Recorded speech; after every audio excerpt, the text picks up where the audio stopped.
पापामागे असलेला उद्देश आणि त्याची उत्पत्ती ही निश्चितच माणसाच्या स्वार्थाशी निगडीत असते.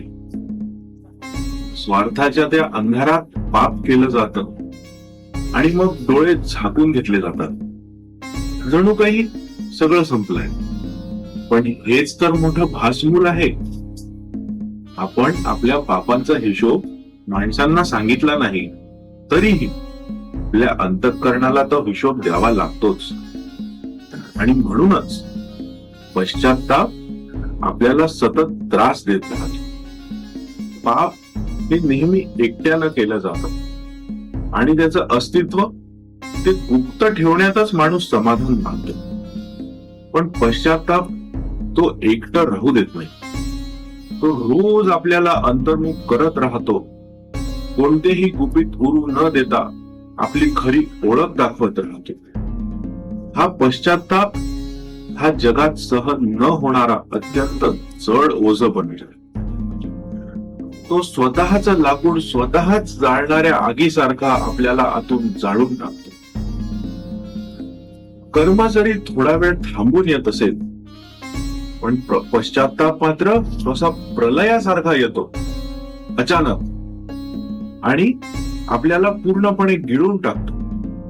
पाप काहीही असो, पश्चात्ताप मात्र नेहमी एकसारखाच असतो. पाप एका क्षणाचा असू शकतो पण पश्चात्ताप मात्र तो माणसाला जिवंतपणीच आतून तडवून टाकतो. पाप आणि पश्चात्ताप हे दोन्ही आपल्या मनासाठी जड असतात. पापाला रूप असतं पण पश्चात्तापाला कुठलीही सीमा नसते. पाप एखादा करतो पण त्या पापाला माफ करू न शकणारा तो दुसरा कोणीतरी असतो. आणि म्हणूनच हे दोघही पश्चात्ताप नावाच्या खोल अंधारात अडकून जातात आणि सतत त्यात तडफडत राहतात. अशी स्थिती नवरा बायकोंमधली असू शकते, पालक आणि मुलांमधलीही असू शकते किंवा बॉस आणि सबऑर्डिनेट यामधलीही असू शकते. कुणामध्येही अशी परिस्थिती निर्माण होऊ शकते. कारण फक्त पापच नव्हे तर त्या पापाला माफ न करता येणारी मनस्थिती देखील पश्चात्तापापेक्षा कमी नरक नाही.